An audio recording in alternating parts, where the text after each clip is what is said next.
On a dreary morning in a bustling city cafe, something extraordinary occurs amidst the steaming cups and hurried footsteps.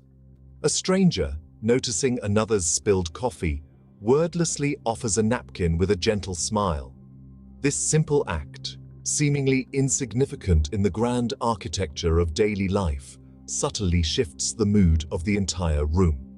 Here lies the profound mystery and magic of small acts of kindness. By their very nature, they are both mundanely everyday and radically transformative.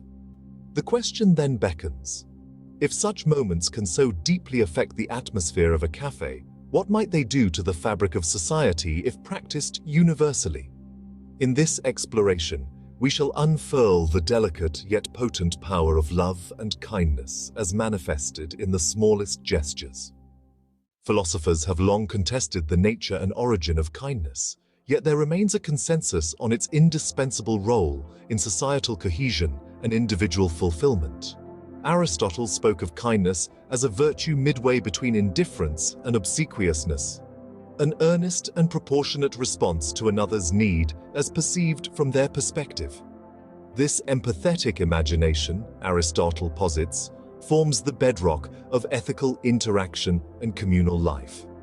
In more contemporary times, the French philosopher Emmanuel Levinas proposed that our primary ethical impulse is an unspoken response to the face of the other, which silently commands us not to harm.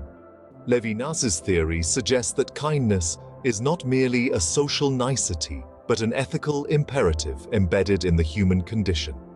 Within this philosophical framework, every act of kindness, no matter how small, is a reaffirmation of our shared humanity and an acknowledgement of our collective vulnerability and interdependence. It is from these sparks of insight that we may begin to appreciate the foundational role of micro-kindness in weaving the fabric of a compassionate society. The practical implications of these theoretical principles are vivid and varied. From the simple act of giving up one's seat on a crowded bus to the complex interplays of diplomatic gestures aimed at peace, the spectrum of kindness is broad. Yet the impact, especially of smaller, everyday actions, can be surprisingly profound.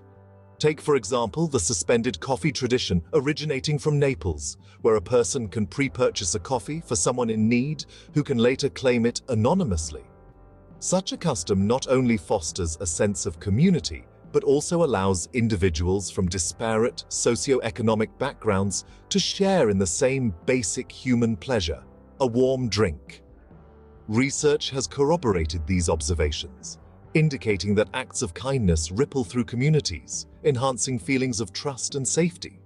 Psychologists have also noted the helper's high, a state of euphoria experienced by those who perform acts of kindness, suggesting that these behaviors are reinforced by innate psychological reward systems.